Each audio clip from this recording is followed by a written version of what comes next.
द्रौपदी ने कहा, धर्मराज, मैं धर्म अथवा ईश्वर की अवमानना और तिरस्कार कभी नहीं करती। मैं इस समय विपत्ति की मारी हूँ, इसलिए ऐसा प्रलाप कर रही हूँ। मैं अभी इस संबंध में और भी विलाप करूंगी। जानकार मनुष्य को कर्म अवश्य ही करना चाहिए, क्योंकि बिना कर्म किए केवल जड़ पदार्थ ही जी सकते हैं, चेतन प्राणी नहीं। पूर्व जन्म के कर्मों की बात तो तनिक सा विचार करते ही सिद्ध हो जाती है, क्योंकि गाय का बछड़ा जन्मते ही दूध के लिए थन पीने लगता और धूप लगने पर छाया में जा बैठता है। अवश्य ही इस क्रिया में पूर्व जन्म के संस्कार काम करते रहते हैं। सब प्राणी अपनी उन्नति समझते हैं और प्रत्यक्ष रूप से अपने कर्मों का फल भोग रहे हैं। इसलिए आप कर्म कीजिए, उससे उकताइए मत। आप कर्म के कवच से सुरक्षित होकर सुखी होइए। सहस्त्रों मनुष्यों में से भी कोई एक कर्म करने की विधि ठीक-ठीक जानता है या नहीं, इसमें संदेह है। यदि हिमालय जैसा पहाड़ भी प्रतिदिन खाया जाए और उसमें वृद्धि न हो, तो थोड़े दिनों में क्षीण हो जाता है। इसलिए धन की रक्षा और वृद्धि करने के लिए कर्म करने की बड़ी आवश्यकता है। प्रजा यदि कर्म न करे तो उजड़ जाए, यदि उसका कर्म निष्फल हो जाए तो उसकी उन्नति रुक जाए। यदि कर्म को निष्फल माना जाए तो भी कर्म तो करना ही पड़ेगा, क्योंकि कर्म किए बिना किसी प्रकार जीविका नहीं चल सकती। जो भाग्य के ऊपर भरोसा करके हाथ पर हाथ धरे बैठे रहते हैं, हठवादी हैं। स्वयं ही वस्तुओं की प्राप्ति मानते हैं। वे पूर्व जन्म के कर्मों को स्वीकार नहीं करते। उन्हें मूर्ख समझना चाहिए। जो कर्म न करके आलस्यमय जीवन व्यतीत करता है, वह पानी में पड़े कच्चे घड़े की भांति गल जाता है। जो काम करने की शक्ति रहते हुए भी उससे हठवश अलग रहते हैं, वे चिरकाल तक जीवन धारण भी नहीं कर सकते। जो मनुष्य इस संदेह में रहते हैं कि मुझे अमुक कर्म का फल मिलेगा या नहीं, उन्हें कर्म का कुछ भी फल नहीं मिलता। जो निस्संदेह होते हैं, वे अपना काम बना लेते हैं। धीर पुरुष सर्वदा कर्म करने में लगे रहते हैं और फल के संबंध में कभी संदेह नहीं करते, परंतु वैसे मनुष्य होते हैं बहुत थोड़े। किसान हल से धरती जोतकर अन्न बो देता है और संतोष के साथ प्रतीक्षा करता है। इसके बाद बोए हुए अन्न को जल से सींचकर अंकुरित करने का काम मेघ करता है। यदि मेघ किसान पर अनुग्रह न करे, जल न बरसे, तो इसमें किसान का कोई अपराध नहीं है।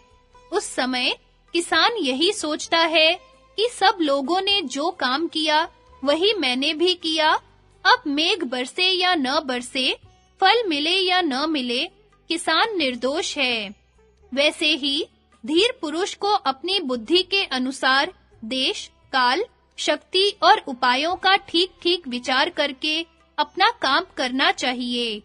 ये बातें मैंने अपने पिताजी के घर पर बृहस्पति नीति के मर्मज्ञ विद्वानों से सुनी है। आप विचार करके अपने कर्तव्य का निश्चय कीजिए। युधिष्ठिर और भीमसेन की कर्तव्य के विषय में बातचीत।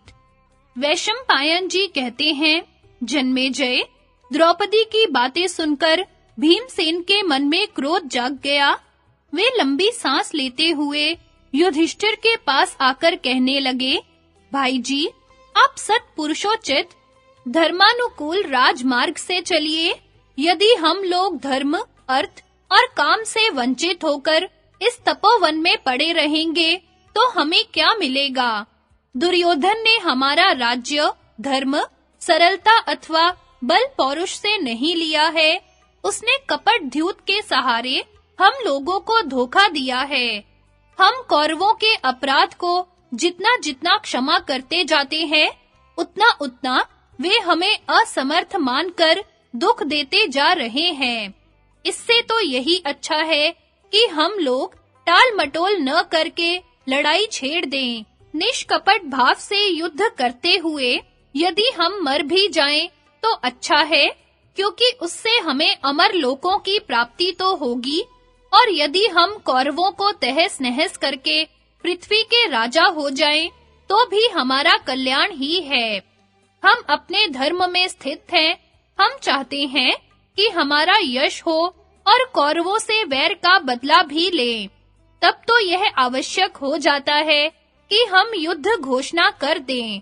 मनुष्य को केवल धर्म, केवल अर्थ अथवा केवल काम के सेवन में ही नहीं लग जाना चाहिए, इन तीनों का इस प्रकार सेवन करना चाहिए जिससे इनमें विरोध न हो।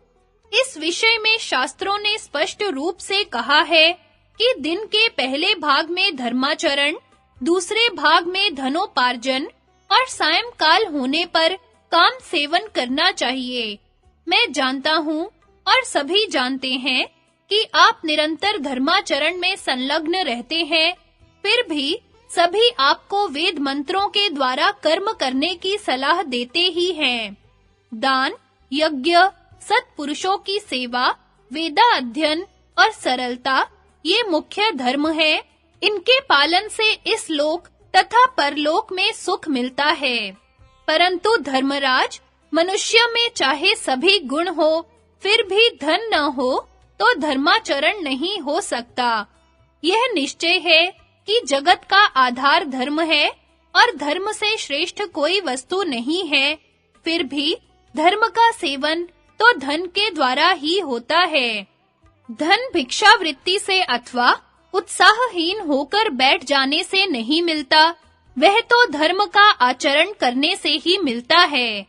ब्राह्मण तो भीख मांगकर भी अपना जीवन निर्वाह कर सकता है, परंतु क्षत्रिय के लिए तो इस वृत्ति का निषेध है।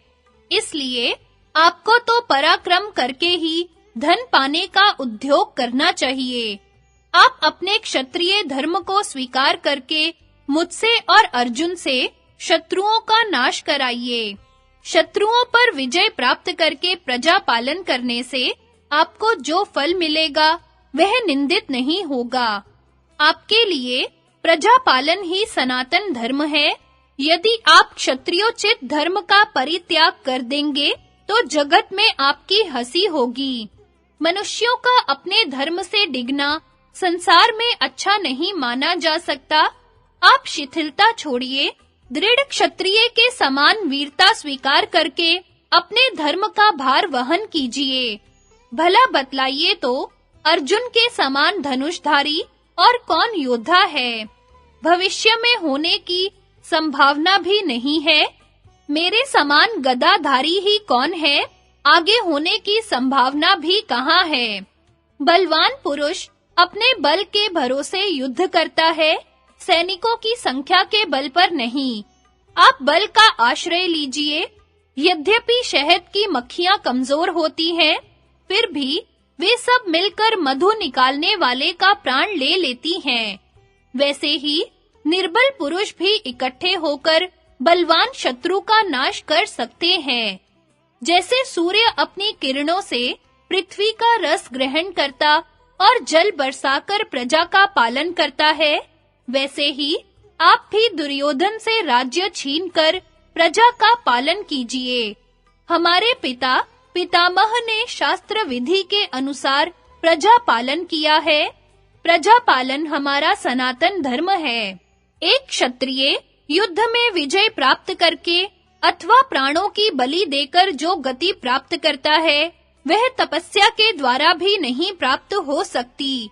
ब्राह्मण और कुरुवंशी इकट्ठे होकर बड़ी प्रसन्नता से आपकी सत्य प्रतिज्ञता की चर्चा करते हैं। आपने लोभ, कृपणता, मोह, भय, काम आदि से कभी झूठ नहीं बोला है। यदि आप राजाओं के विनाश के पाप से डरते हो तो यह भी ठीक नहीं है, क्योंकि राजा पृथ्वी प्राप्त करने के लिए जो कुछ पाप करता है, उसे बड़ी-बड़ी दक्षिणा के यज्ञ करके दूर कर देता है। आप ब्राह्मणों को हजारों गौएं और गांवों का दान करके पाप से छूट जाएंगे।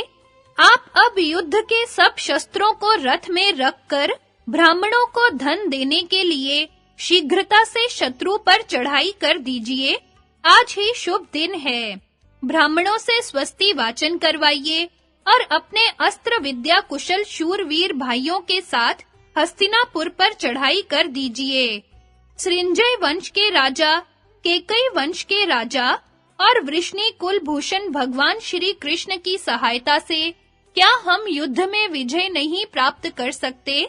हम अपने सहायकों और शक्ति के द्वारा शत्रु के हाथ से अपना राज्य क्यों ना लौटा लें? धर्मराज युधिष्ठिर ने कहा, भैया भीमसेन, मनुष्य पुरुषार्थ, अभिमान और वीरता से युक्त होने पर भी अपने मन को वश में नहीं कर सकता। मैं तुम्हारी बात का अनादर नहीं करता। मैं ऐसा समझता हूँ कि मेरे भाग्य में ऐसा ही होना बदा था। जिस समय हम जुआ खेलने के लिए द्यूत सभा में आए, उस समय दुर्योधन ने भरतवंशी राजाओं के सामने यह दाव लगाया। उसने कहा कि युधिष्ठिर, यदि तुम जुए में हार जाओगे तो तुम्हें भाइयों सहित 12 वर्ष तक वन में रहना होगा और 13वें वर्ष गुप्तवास करना होगा। गुप्तवास के समय यदि कौरवों के दूत तुम्हें ढूंढ निकालेंगे तो फिर 12 वर्ष के लिए वन में जाना पड़ेगा और 13वें वर्ष में वही बात होगी। यदि मैं हार गया तो हम सभी भाई अपना ऐश्वर्य छोड़कर उसी नियम के अनुसार वनवास और गुप्तवास करेंगे। भीमसेन, मैंने दुर्योधन की बात मान ली थी और वैसी ही प्रतिज्ञा की थी। यह बात तुम्हें और अर्जुन को भी मालूम है। इसके बाद वह अधर्ममय जुआ हुआ। हम लोग हार गए और नियम के अनुसार वनवास कर रहे हैं। सत्पुरुषों के सामने एक बार प्रतिज्ञा करके फिर राज्य के लिए कौन मनुष्य उसे तोड़ेगा? एक कुलीन मनुष्य यदि राज्य के लिए प्रतिज्ञा भंग करके उसे पा भी ले तो वह मरण से भी अधिक दुखदायक होगा।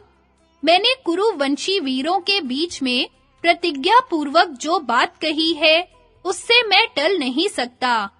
जैसे किसान बीज बोकर पकने तक उसके फल की आशा लगाए बैठा रहता है, वैसे ही तुम्हें भी अपनी उन्नति के समय की प्रतीक्षा करनी चाहिए।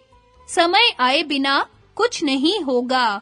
भीमसेन, तुम मेरी सत्य प्रतिज्ञा सुन लो। मैं देवत्व की प्राप्ति तथा इस लोक में जीवित रहने की अपेक्षा भी धर्म से अधिक प्रेम करता हूँ। मेरा ऐसा दृढ़ निश्चय है कि राज्य, पुत्र, कीर्ति और धन ये सब मिलकर सत्य धर्म के 16वें हिस्से की भी बराबरी नहीं कर सकते।